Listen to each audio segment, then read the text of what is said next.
శ్రీమాత్రే నమః. శివదుర్గా ఛానల్కి స్వాగతం. ఈరోజు మనం ఈ వీడియోలో భగవంతుడు శివుడి యొక్క అద్భుతమైన కథ గురించి తెలుసుకోబోతున్నాం.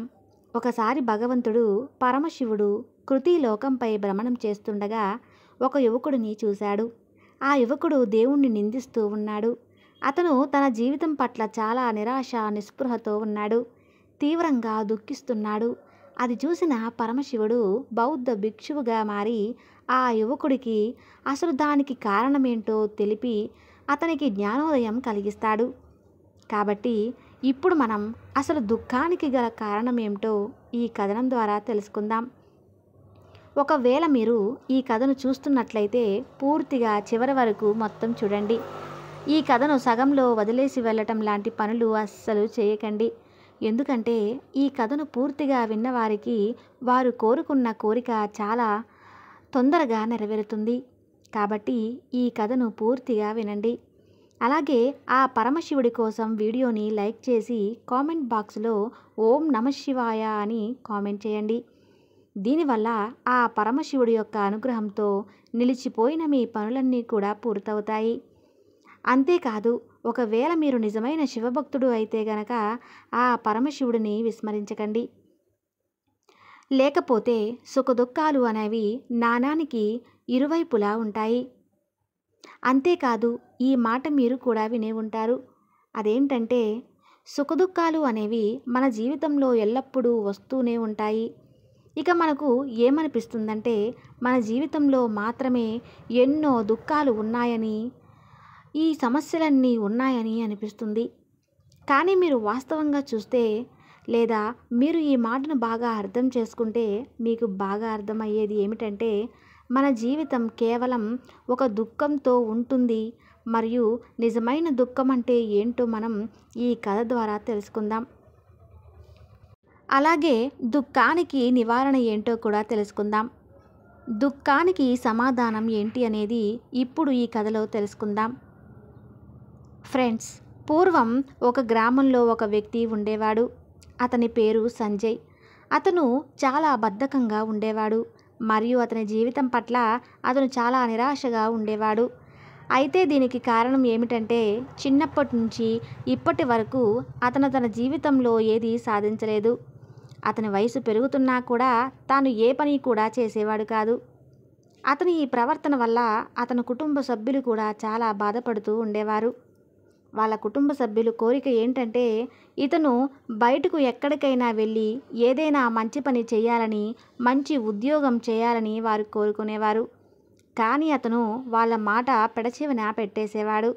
అతని కుటుంబ సభ్యులు మాత్రం అతడికి ఇతర వ్యక్తులను ఉదాహరణగా చూపుతూ, నీ వయసు వారంతా ఏదో ఒక పని చేసుకుంటూ చాలా సంతోషంగా జీవితాన్ని గడుపుతున్నారు, కానీ నువ్వు మాత్రం పని పాట లేకుండా ఊరికే తినుకుంటున్నావు అని అంటారు. అతను ఎప్పుడూ తిడుతూనే ఉండేవారు. అతని రకరకాల మాటలు అంటూ ఉండేవారు. కానీ అతను మాత్రం అవేవి పట్టించుకునేవాడు కాదు. ఇక మరోవైపేమో అతని స్నేహితులు అందరూ కూడా జీవితంలో బాగా స్థిరపడ్డారు. అతని స్నేహితులలో కొందరు మంచి వ్యాపారవేత్తలు అయ్యారు. కొందరు మంచి ఉద్యోగస్తులు చేస్తూ ఉన్నారు. అయితే ఈ కారణం వల్ల వాళ్ళు ఎప్పుడైనా కలుసుకున్నప్పుడు వాళ్ళు ఒకరినొకరు బాగా ప్రశంసించుకునేవారు, గొప్పలు చెప్పుకునేవారు. కానీ సంజయ్ మాత్రం ఏమీ చేసేవాడు కాదు. అందువల్ల ఎవరైనా అతడి నువ్వేం చేస్తున్నావు అని అడిగితే అతడు ఏమీ చెప్పలేకపోయాడు. అతనికి ఎలా చెప్పాలంటే చాలా సిగ్గుగా ఉండేది. అది ఏంటంటే తాను ఏ పని చేయడం లేదని చెప్పడానికి సిగ్గుపడుతూ ఉండేవాడు. అతను ఎప్పుడూ కూడా ఎవరు ఏమడిగినా సరే నేను ఉద్యోగం చేయడానికి ప్రయత్నిస్తున్నాను అని చెప్పేవాడు. కానీ అతని ప్రయత్నాలు అన్నీ కూడా వృధా అయ్యేవి.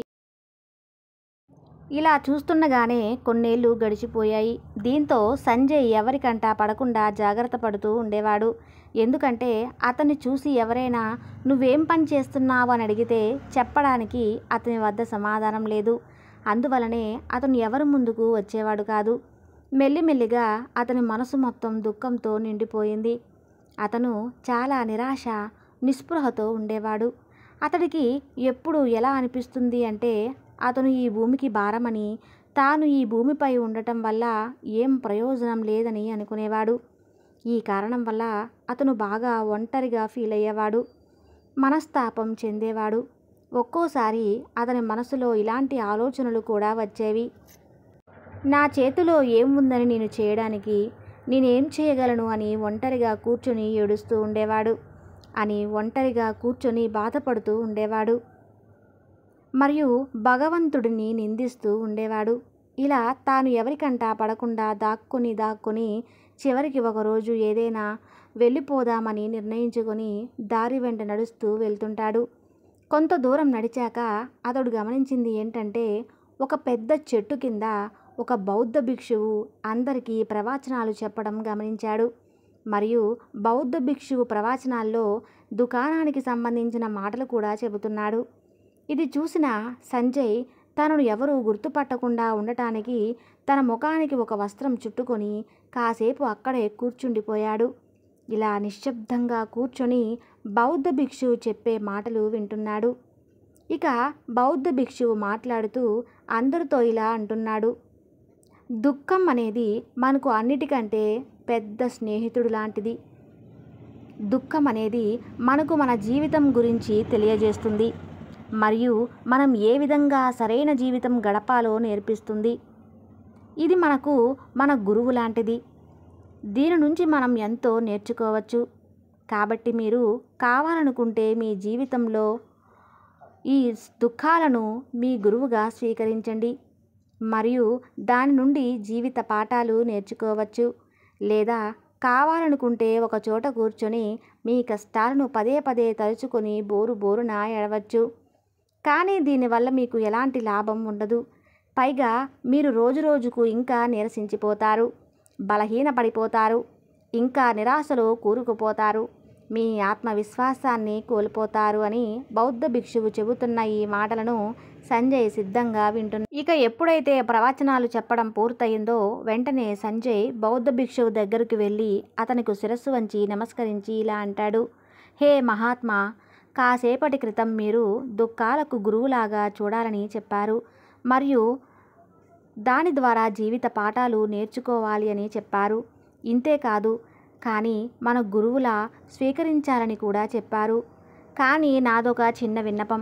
అది ఏమిటంటే, నేను నా జీవితంలో ఉన్న కష్టాలతో దుఃఖాలతో చాలా విసిగిపోయాను.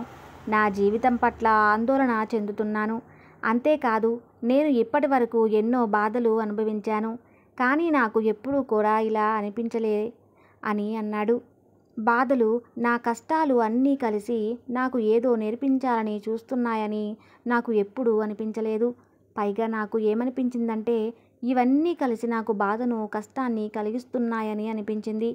కానీ దుఃఖంలో ఉన్నప్పుడు కలిగే బాధ చాలా భయంకరంగా ఉంటుంది. అది ఎలా ఉంటుందంటే, నా జీవితం సమస్తమైపోయింది అన్నట్లుగా ఉంటుంది. దీని తర్వాత ఇక మనం ఏమీ చేయలేము అనిపిస్తుంది. ఈ బాధ ముందు చావు కూడా చాలా చిన్నదిగా కనిపిస్తుంది. అంతేకాదు మన దుఃఖంలో ఉన్నప్పుడు మన చుట్టూ ఉన్నవారు మనల్ని వెక్కిరిస్తుంటారు, దెబ్బ పొడుస్తూ మాట్లాడుతూ ఉంటారు. నువ్వేం చేస్తున్నావు, నీతో ఏమీ అవ్వదు, నీకు ఏది చేత కాదు, నువ్వు ఎందుకు పనికిరావు అని ఎదుటివారు మాట్లాడినప్పుడు మనసుకు చాలా బాధ అనిపిస్తూ ఉండేది.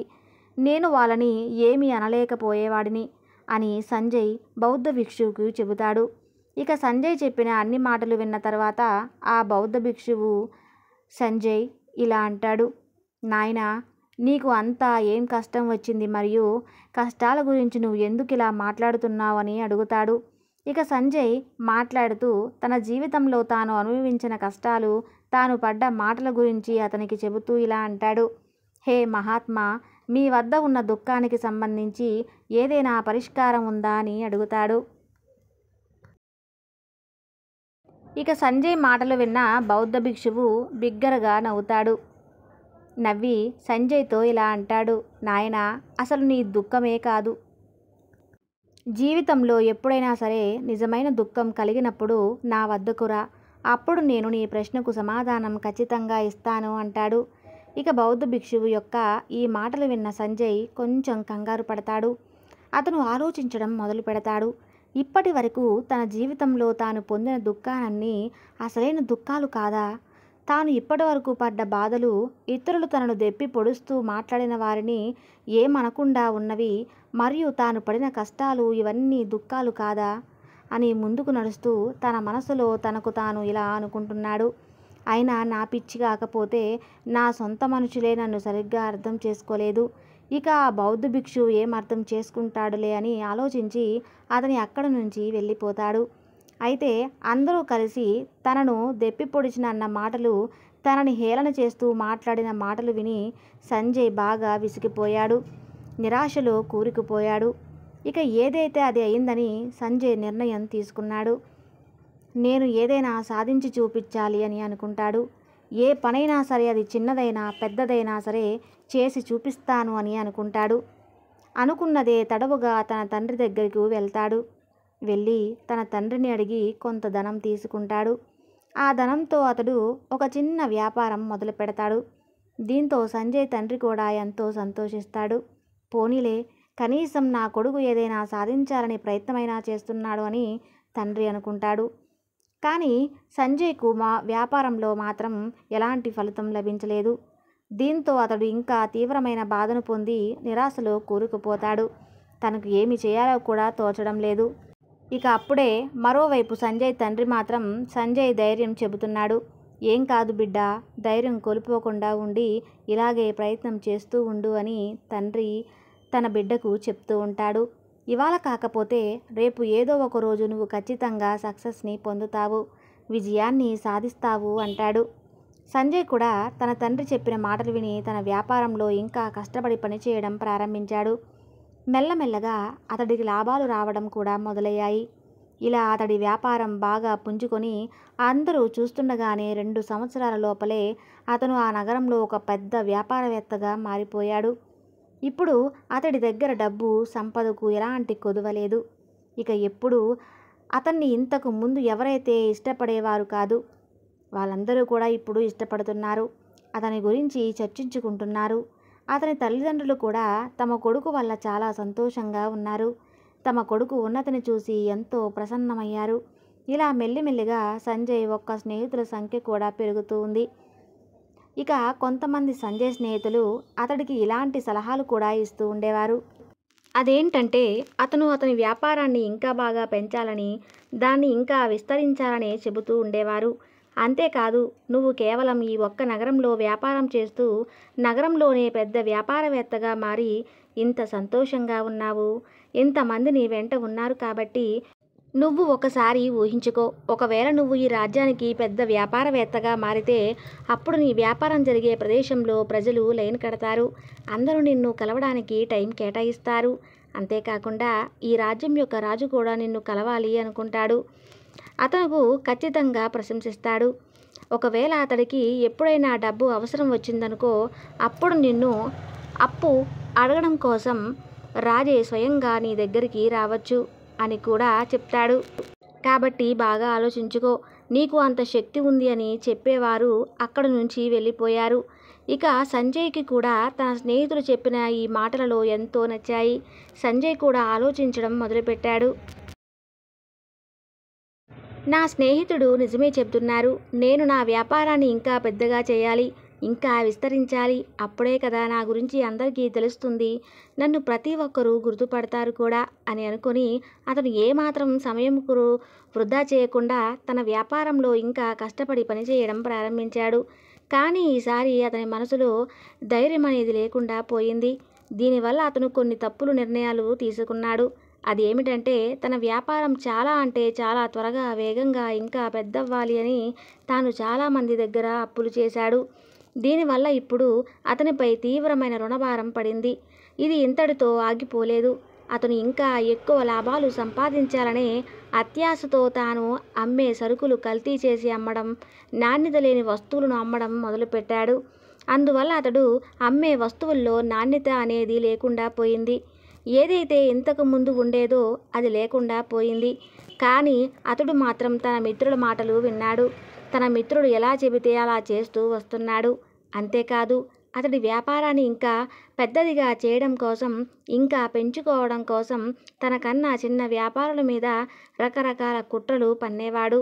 దీనివల్ల అతడి మనసులో ముందుగా సుఖం అనేది లేకుండా పోయింది. అతడికి రాత్రుళ్ళు నిద్ర కూడా పట్టేది కాదు. అతనికి ఎప్పుడూ ఒకటి ఆలోచన ఉండేది. ఏ విధంగా రాజ్యం మొత్తం తన వ్యాపారం విస్తరించాలని, రాజ్యంలో తానే అందరికంటే పెద్ద వ్యాపారవేత్త అవ్వాలని ఉండేది. అందువల్ల అతను రాత్రింబవళ్ళు విపరీతంగా కష్టపడేవాడు.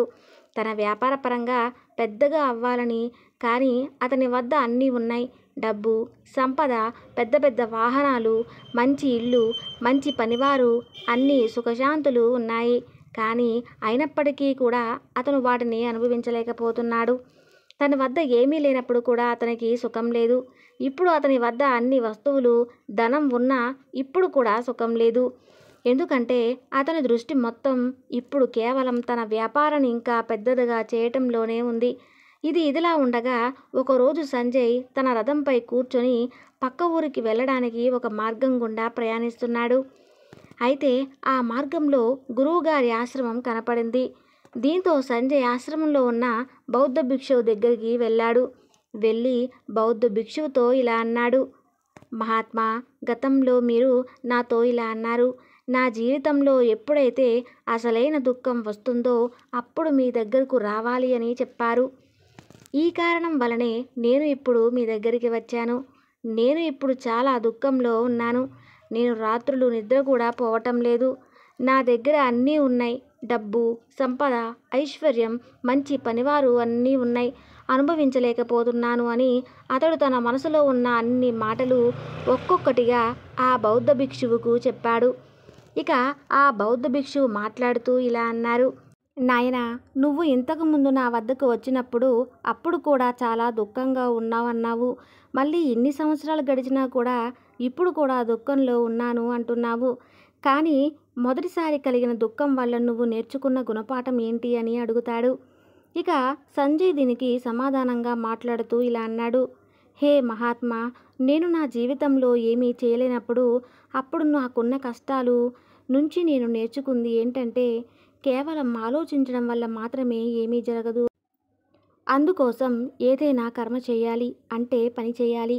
ఆ పని కూడా ఏదో చేశామన్నట్లుగా కాకుండా మనం అనుకున్నది సాధించే వరకు కష్టపడాలని, అప్పుడే మనం అనుకున్న ఫలితాలు లభించి విజయం లభిస్తుందని, జీవితంలో ఉన్నత స్థానానికి చేరుకుంటామని, ఇందుకోసం మనం ఎంచుకున్న దారిలో ఎన్ని కష్టాలు ఎదురైనా, పరిస్థితులు ఎంత కఠినంగా ఉన్నా, మనం ఎంచుకున్న దారిలో ఎన్ని బాధలు ఎదురైనా లేదా ఇలా అనిపించినా సరే ఇక మన జీవితంలో ఏమీ మిగలలేదు, మనం ఏమీ చేయలేము అనే పరిస్థితి వచ్చినా సరే అలాంటి విపత్కర పరిస్థితుల్లో కూడా మనం ఆత్మవిశ్వాసాన్ని కోల్పోవద్దు. మనపై మనం పూర్తి నమ్మకం, విశ్వాసం ఉంచి మన కార్యంపై మనం చేసే పనిపైనే దృష్టి కేంద్రీకరించాలి. మరియు ఇలా ఆలోచించాలి: ఎప్పటి వరకైతే నేను చేసే పనిలో సక్సెస్ సాధించలేనో, ఇప్పటి వరకైతే లక్ష్యాన్ని చేరలేనో అప్పటి వరకు నేను ఈ పని చేస్తూనే ఉంటాను. నేను నా పనిలో ఖచ్చితంగా విజయాన్ని పొందుతాను. ఇంతేకాదు, లోకంలోని ప్రజలంతా కూడా ధనం ఉన్న వారికి, జీవితంలో ఏదైనా సాధించిన వారికి మాత్రమే విలువ ఇస్తారు, కానీ వారు చేసే పని కాదు అని చెబుతాడు. సంజయ్ చెప్పిన ఈ మాటలన్నీ విన్న తర్వాత బౌద్ధ భిక్షువు నవ్వుతూ ఇలా అంటాడు: నాయనా, ఇది కూడా నిజమైన దుఃఖం కాదు. కాబట్టి జీవితంలో ఎప్పుడైతే నిజమైన దుఃఖం అనేది వస్తుందో అప్పుడు నువ్వు నా దగ్గరికి రా. నేను ఖచ్చితంగా నీ ప్రశ్నకి సమాధానం ఇస్తానని బౌద్ధ భిక్షువు అక్కడి నుంచి లేచి వెళ్ళిపోయాడు. ఇక మరొకసారి బౌద్ధ భిక్షువు నోట ఇవే మాటలు విన్న సంజయ్కి మతిపోయినంత పనైంది. అంటే ఇప్పటి వరకు నేను అనుభవించిన కష్టాలు, బాధలు అన్నీ కూడా నిజమైన దుఃఖాలు కావా అని అనుకుంటుండగా అతడి మనసులో ఒక ప్రశ్న ఉత్పన్నమవుతుంది. ఇంతకీ నిజమైన దుఃఖం అంటే ఏమిటి? దానిని గుర్తించడం ఎలా? ఇది నాకు ఎలా తెలుస్తుంది?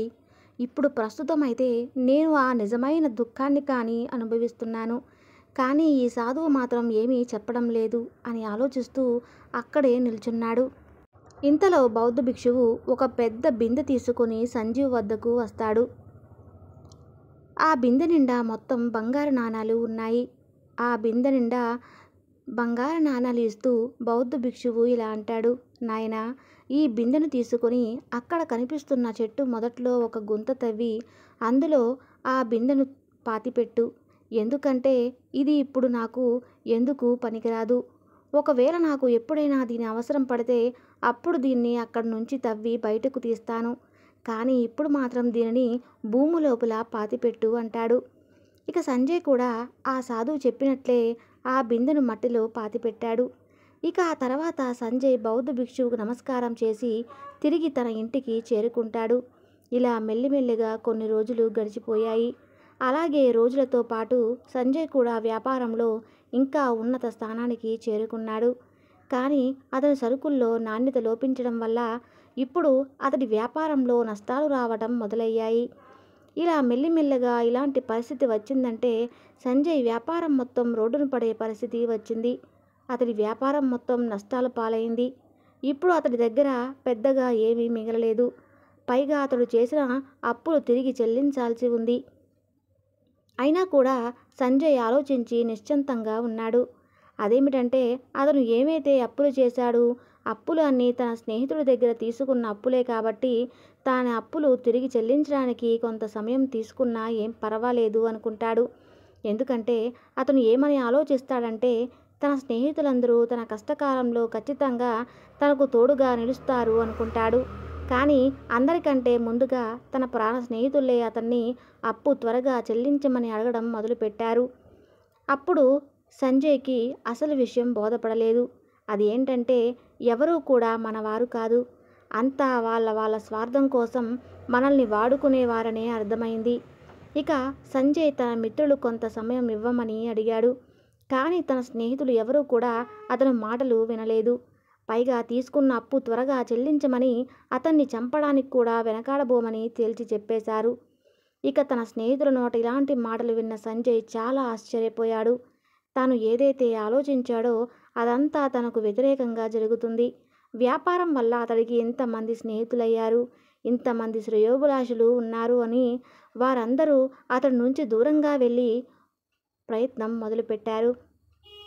ప్రతి ఒక్కరూ కూడా అతడిని దూరంగా పెడుతున్నారు. ఎవరూ కూడా అతడికి సహాయం చేయాలనుకునేవారు కాదు. మెల్లిమెల్లిగా అతడి ఆస్తం మొత్తం కరిగిపోయింది. అతని దగ్గర చిల్లి గవ్వ కూడా మిగలలేదు. చివరకు అతడు రోడ్డున పడ్డాడు. ఇక అతను తన ఓటమిని అంగీకరించి తన తల్లిదండ్రులతో ఇలా అంటాడు. నాన్నగారు, దయచేసి మీరు నాకు సహాయం చేయండి.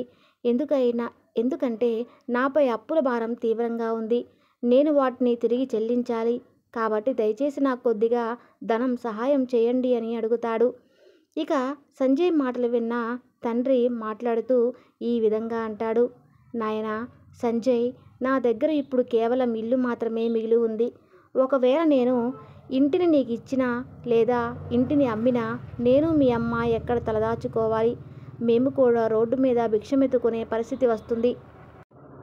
మేము నీకు అన్నీ ఇచ్చిన తర్వాత మాకు మిగిలింది ఒక్కటే. కాబట్టి నేను క్షమాపణగా కోరుతున్నాను అని సంజయ్ తండ్రి అంటాడు.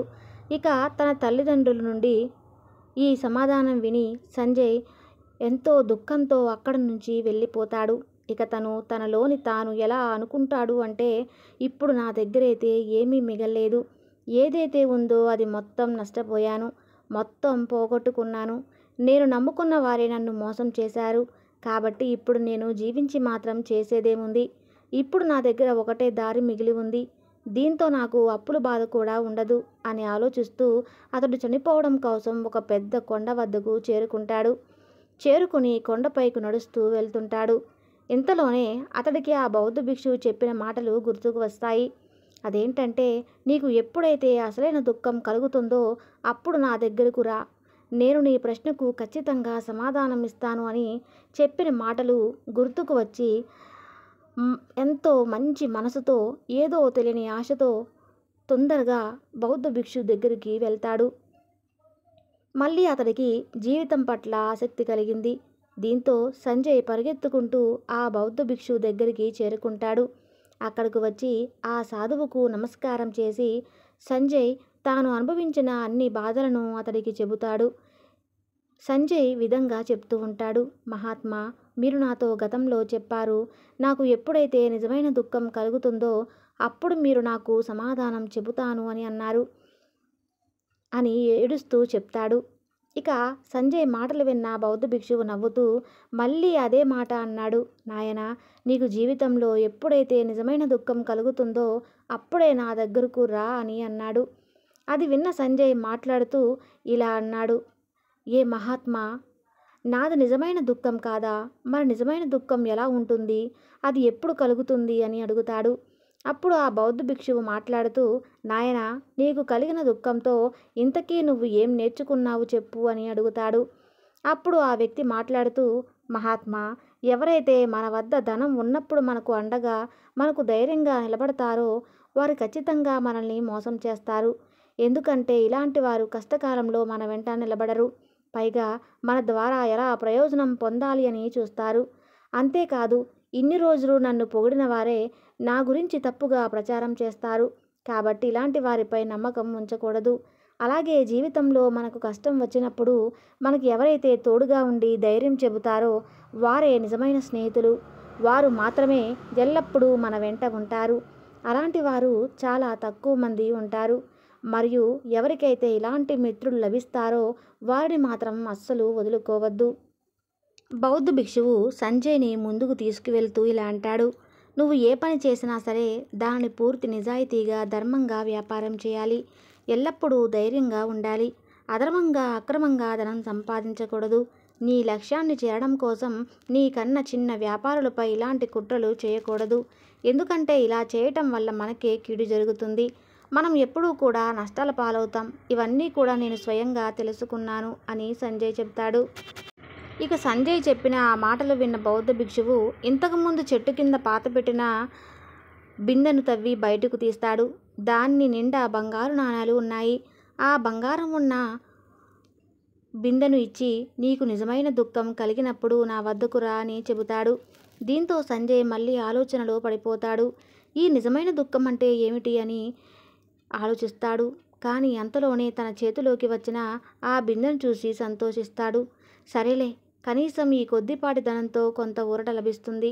మరియు నేను నా మిత్రుల అప్పు కూడా చెల్లించవచ్చు. అలాగే మళ్ళీ వ్యాపారం కూడా ప్రారంభించవచ్చు అని మనసులో అనుకుని ఆ వ్యక్తి గురువుగారికి ధన్యవాదాలు చెప్పి ఆ బిందెలో ఉన్న ఆ బంగారు నాణాలను తీసుకొని అక్కడ నుండి బయలుదేరి తన అప్పులను తీర్చడానికి బయలుదేరుతాడు. అలాగే వ్యాపారాన్ని కూడా ప్రారంభించాడు. అతడి వ్యాపారం చాలా చిన్నది. అయినా సరే సంజయ్ చాలా సంతోషంగా ఉన్నాడు. అతడు ఇంతకు ముందులా కాకుండా పూర్తి నిజాయితీగా, న్యాయంగా, ఏకాగ్రతతో వ్యాపారం చేస్తున్నాడు. ఇలా చేస్తుండగానే కొన్ని రోజుల తర్వాత సంజయ్ వ్యాపారం మళ్ళీ పుంజుకొని చాలా పెద్ద వ్యాపారవేత్తగా మారిపోయాడు.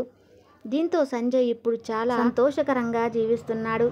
కానీ మనం ఎలా ధనవంతులం అవుతామో, కోటీశ్వరులం అవుతామో, ఎప్పుడు అవుతామో అప్పుడు మన మనసులో ఒక భయం అనేది ఉత్పన్నమవుతుంది. ఆ భయం ఏంటంటే ఎక్కడ మనం మళ్ళీ ఆస్తి కోల్పోతామో అనే భయం.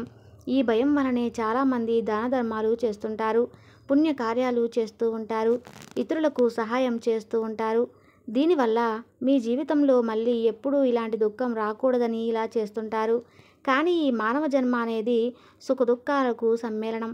హిందువులనే ప్రతి ఒక్కరూ కూడా కొన్నిసార్లు సుఖాలను, కొన్నిసార్లు దుఃఖాలను అనుభవించాల్సి ఉంటుంది.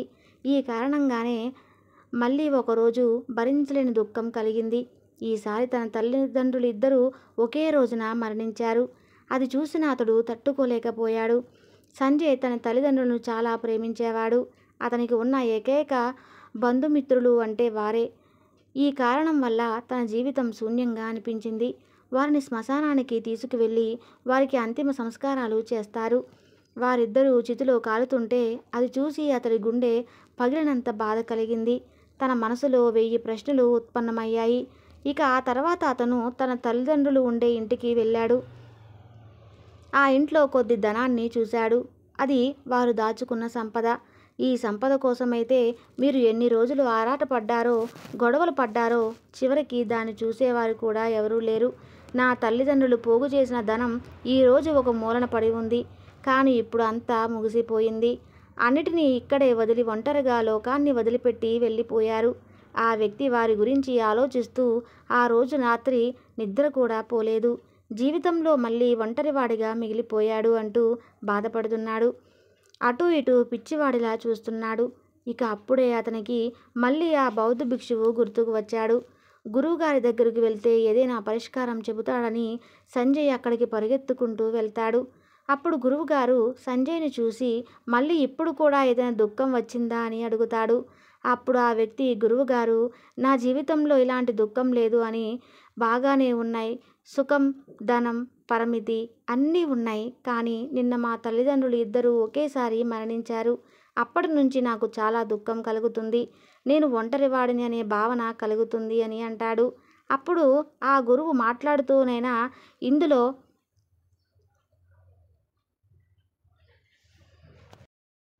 దుఃఖపడటానికి ఏముంది, జీవితం అంటే ఇదే కదా, ప్రతి ఒక్కరికి ఏదో ఒక రోజున మరణం అనేది సంభవిస్తుంది. ఇక్కడ ఎవరూ కూడా ఎల్లకాలం జీవించి ఉండరు, అందరూ మృత్యు బారిన పడాల్సిందే. అంతేకాదు, మృత్యువు ఎప్పుడు ఏ రూపంలో వస్తుందో ఎవరు చెప్పలేరు కూడా. అంతెందుకు, నువ్వు కూడా ఏదో ఒక రోజు మరణిస్తావు, చెప్పలేం. నువ్వు రేపే మరణించవచ్చు, లేదా ఈరోజే ఇప్పుడే మరణించవచ్చు అని అంటాడు. అప్పుడు ఆ వ్యక్తి ఆశ్చర్యపోతూ, గురుదేవా, మీరు ఏమంటున్నారు, నేను చనిపోతానా? నేనైతే ఇంకా యువకుడిని, నాది చాలా చిన్న వయసు, నేను జీవితంలో చేయాల్సింది ఇంకా చాలా ఉంది అని అంటాడు. అప్పుడు ఆ గురువు మాట్లాడుతూ, నాయనా, నువ్వు ముందు ఆ భ్రమలో నుంచి బయటకు రా. మృత్యువు వృద్ధులకు మాత్రమే కాదు, యువకులకు, చిన్న పిల్లలకు కూడా వస్తుంది. మృత్యువుకు వయస్సుతో ఏమాత్రం సంబంధం లేదు. దానికి పేద ధనిక అనే తేడా లేదు, ఆడ మగ అనే వ్యత్యాసం లేదు. మృత్యువు ఎవరిని కూడా కనికరించదు అని అంటాడు. గురువుగారు చెప్పినటువంటి ఈ మాటలు వినగానే సంజయ్ ఇంకా గాబరా పడిపోయాడు. అక్కడ నుండి నిశ్శబ్దంగా ఇంటికి తిరిగి వెళ్ళిపోయాడు. అతడి మనసులో ఇంకా ఒంటరివాడిని అనే భావన అలాగే ఉంది. తన వ్యాపారంపై మనసు లగ్నం చేయలేకపోతున్నాడు. అతడు ఒక గదిలో ఒంటరిగా కూర్చొని ఇలా ఆలోచిస్తున్నాడు.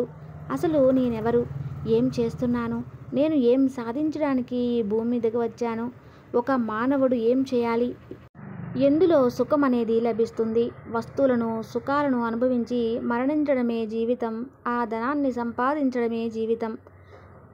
నేను జీవితంలో అన్ని స్థాయిలను చూసిన వాణ్ణి, కానీ నాకు ఎక్కడా కూడా నిజమైన సుఖం కలగలేదు. ఏదో ఒక రూపంలో దుఃఖమే నన్ను వెంటాడింది. అతడి అన్ని ప్రశ్నలకు సమాధానాలు తెలియడం లేదు. తాను ఇది అర్థం చేసుకోలేకపోతున్నాడు. అసలు జీవితం యొక్క పరమార్థం ఏమిటి అనేది అతనికి ఎంతోమంది విద్యార్థులను కలిశాడు, ఎన్నో పరిశోధనలు చేశాడు, కానీ ఎలాంటి సమాధానం లభించలేదు. దీంతో అతడి దుఃఖం ఇంకా పెరిగిపోయింది. మనసులో శాంతి లేదు. దీంతో ఏం చేయాలో అతడికి అర్థం కావటం లేదు. ఇక ఇలా అయితే లాభం లేదని, గురువు వద్ద మాత్రమే వీడికి సమాధానం దొరుకుతుందని భావించి వెంటనే గురువు వద్దకు చేరుకున్నాడు. గురువుగారికి తన మనసులో ఉన్న అన్ని ప్రశ్నలు వినిపించాడు. అప్పుడు గురువుగారు ఒక చిరునవ్వి నవ్వి, నాయనా, నీ జీవితంలో మొట్టమొదటిసారి నీకు నిజమైన దుఃఖం కలిగింది. వాస్తవానికి దుఃఖం అంటే, ఇది దుఃఖం అనే పదానికి అసలైన నిర్వచనం. ఇదే మనం ఎవరం, ఏం చేస్తున్నాం, ఎక్కడికి వెళ్తున్నాం, ఎందుకు వెళ్తున్నాం, మనం ఏం చేయాలి, దేనికోసం ఈ భూమికి వచ్చాం, ఇవన్నీ తెలుసుకోవటమే నిజమైన దుఃఖం అంటాడు. అప్పుడు సంజయ్ మాట్లాడుతూ, ఏ మహాత్మా, దయచేసి నా దుఃఖానికి సమాధానం ఇవ్వండి, నాకు కానీ నివారించండి అంటాడు. ఆ తర్వాత గురువుగారు సంజయ్ సమాధానమిస్తూ ఇలా అడుగుతాడు, నాయనా, మన జీవితంలో దేన్ని సంపాదించాలని కోరుకుంటామంటారో. అప్పుడు అతడు మాట్లాడుతూ, గురువుగారు, అందరూ ధనం మరియు బంధువులు, స్నేహితులు, పరువు ప్రతిష్టలు సంపాదించాలని కోరుకుంటాము అని చెబుతాడు. అప్పుడు ఆ గురువు మాట్లాడుతూ, నాయనా, ఇవన్నీ సంపాదించి మరణించే సమయంలో వీటిని మన వెంట తీసుకుని వెళ్ళగలమా అని అడుగుతాడు. అప్పుడు సంజయ్ మాట్లాడుతూ లేడు. గురువుగారు, దేని వెంట తీసుకుని వెళ్ళలేము, నా తల్లిదండ్రులు కూడా మరణించారు, వాళ్ళు దేన్ని కూడా వాళ్ళ వెంట తీసుకుని వెళ్ళలేదు, అంతా ఇక్కడే వదిలి వెళ్ళిపోయారు అంటాడు. అప్పుడు గురువు మాట్లాడుతూ, నాయన, బాగా ఆలోచించుకో, ప్రతి మానవుడు తనను తాను తెలుసుకోవాలి. మనమందరం కూడా ప్రేమలో, వ్యామోహంలో, క్రోధంలో, క్రూరత్వంలో, ధనంలో, సంపదలో, పరువు ప్రతిష్టల్లో, గుర్తింపులో, ధర్మంలో, జాతిలో, వేరే వారిని మోసం చేయటంలో, ఇలాంటి వాటిలో చిక్కుకొని అక్కడే తిరుగుతూ ఉంటాం. అక్కర్లేని వ్యామోహంలో పడి శక్తివంతమైన జీవితాన్ని నాశనం చేసుకుంటున్నాం. మరియు మనలో ఉన్న అనంతమైన శక్తి ఎప్పుడూ కూడా సంఘటితం అవ్వదు. మనం ఎప్పుడూ కూడా దృష్టి ఒకే చోట నిలపలేకపోతున్నాం. దీనివల్ల మనలో ఉన్న అనంతమైన శక్తి విచ్ఛిన్నమవుతుంది. ఈ నేటి ఉరుకుల పరుగుల జీవితంలో మన దగ్గర ఈ మాత్రం మేం కూడా ఉండటం లేదు. ఒక్క క్షణం మన కోసం కేటాయించి మనల్ని మనం చూసుకోలేకపోతున్నాం. మనల్ని మనం అర్థం చేసుకోలేకపోతున్నాం. వాస్తవంగా ప్రతి మానవుడి జీవితంలో ప్రతిదాని సుఖదుఖాలు అంటూ బాధపడుతూ దాని పరిష్కారాల కోసం వెతుకుతూ ఉంటాడు. కానీ వాటికి ఎప్పుడూ సమాధానం దొరకదు. ఎందుకంటే అవి అసలైన నిజమైన దుఃఖాలు కానే కావు. అలాంటప్పుడు వాటికి సమాధానం అనేది ఎక్కడ లభిస్తుంది? ఇవన్నీ పరిస్థితులు మాత్రమే. వీటి కారణంగానే మనల్ని మనం దుఃఖంలో ఉన్నట్లు భావిస్తున్నాం. మనల్ని మనం కష్టాల్లో ఉన్నట్లు భావిస్తాం. ఎలాగంటే ఒక వ్యక్తి ఒక పరిస్థితి వల్ల దుఃఖం పొందుతాడు. కొద్ది సమయం తర్వాత ఆ సమస్య పరిష్కారం అవ్వగానే మళ్ళీ ఒక కొత్త పరిస్థితి ఎదురవుతుంది. మరొక దాని కోసం దుఃఖం మొదలవుతుంది. ఇక ఎప్పుడైతే మనం మన పరిస్థితుల వల్ల ఓటమిని అంగీకరిస్తామో అప్పుడు మనకి చివరికి ఒకే ఒక్క దారి కనిపిస్తుంది. అదే మృత్యువు. ఇంకా అంతా అయిపోతుంది. మరణిద్దామని అనుకుంటారు. కానీ అది కూడా పరిష్కారం ఎప్పటికీ కాదు. ఇందువల్ల మీకు ఎప్పుడైనా సమస్యలు చుట్టుముట్టినప్పుడు దీనికి పరిష్కారం ఒక్కటే. మానవుడు ముందుగా తనని తాను తెలుసుకోవాలి. సంసార వ్యామోహంలో బంధాలతో కోరికలతో చిక్కుకున్న తన అనంతమైన శక్తిని వాటిలో నుంచి తిరిగి తీసుకోవాలి. వాటి నుంచి విముక్తి పొందాలి. ఆ శక్తిని తిరిగి తీసుకుని వచ్చి తన గురించి తాను తెలుసుకునే ప్రయత్నం చేయాలి. మరణించాలి అనే ఆలోచన వచ్చినప్పుడు ఏ విషయం కోసం జీవితాన్ని ముగిస్తున్నామో ఒక్కసారి ఆలోచించుకోవాలి. ఆ సమస్య మృత్యువు కన్నా గొప్పదేమీ కాదు. ప్రతి మానవుడిలో కూడా అనంతమైన శక్తి ఉంటుంది. దాన్ని ఎలా ఉపయోగించుకోవాలో తెలుసుకోవడమే జీవితం. అప్పుడు ఆ వ్యక్తి మాట్లాడుతూ ఇలా అంటాడు. అంటే గురువుగారు, మరి అందరూ సంసార బంధాలను వదిలేయాలా? తమ కోరికను చంపుకోవాలా? ధన సంపదలు కూడా పెట్టుకోకూడదా? ఎవరిని ప్రేమించకూడదా అని అడుగుతాడు. అప్పుడు ఆ గురువు మాట్లాడుతూ ఇలా సమాధానమిస్తాడు. నాయనా, మనం ఎవరితో కూడా ఎక్కువ అంటే పెట్టుకొని ఉండకూడదు. మనం మన కోరికలపై నియంత్రణ ఉంచుకోవాలి. మనం విపరీతంగా ధనాన్ని కూడబెట్టకూడదు. ఎందుకంటే మనం మనుషులం యొక్క కామము, క్రోధము, కోరికలు, వాసనలు, లోపము ఇవన్నీ కూడా ఒక కొండ మీద నుండి కిందకి వేగంగా దొర్లుకుంటూ వచ్చే ఒక బండరాయి లాంటివి. ఆ బండరాయిపై ఆ కొండ యొక్క నియంత్రణ ఉండదు. అలా జారిపడుతూ ఉంటే చూస్తూ ఉండటమే తప్ప ఆ కొండ ఏమీ చేయలేదు. కానీ మానవుడు అలా కాదు. మనసును అదుపులో ఉంచుకుంటే, నిన్ను నువ్వు తెలుసుకుంటే, నీపై నువ్వు ధ్యానాన్ని కేంద్రీకరిస్తే ఆ సమయంలో నువ్వు చేసే ప్రతి కర్మ నీ ఆధీనంలో ఉంటుంది. కోరికలు కూడా అన్ని అదుపులో ఉంటాయి. మానవుడి శరీరంలో చాలా అద్భుతమైన అనంతమైన శక్తి ఉంటుంది. కానీ అది వ్యర్థమైన కోరికలు వస్తువులో చిక్కుకొని దేనికి పనికి రాకుండా మానవుని విచక్షణ కోల్పోయేలా చేస్తుంది. మానవుడు తనను తాను నియంత్రించుకోవాలి. ఇందుకోసం దానం చేయాలి. తనలో ఉన్న అనంతమైన శక్తిని మేలుకొలిపి జీవిత పరమార్థం తెలుసుకోవాలి అని అంటాడు. గురువుగారు చెప్పిన ఈ అద్భుతమైన మాటలు ఆ వ్యక్తి తనను తాను తెలుసుకునేలా చేశాయి. తనలో ఉన్న అనంతమైన శక్తిని గుర్తించేలా చేశాయి. ఆ తర్వాత అతడు గురువుగారికి నమస్కరించి అక్కడి నుంచి వెళ్ళిపోయాడు. చూశారు కదా ఫ్రెండ్స్, ఇది మరి ఇవాల్టి అద్భుతమైన కథ. ఈ వీడియో మీకు నచ్చితే తప్పకుండా లైక్ చేసి మా ఛానల్ని సబ్స్క్రైబ్ చేయండి. Thank you.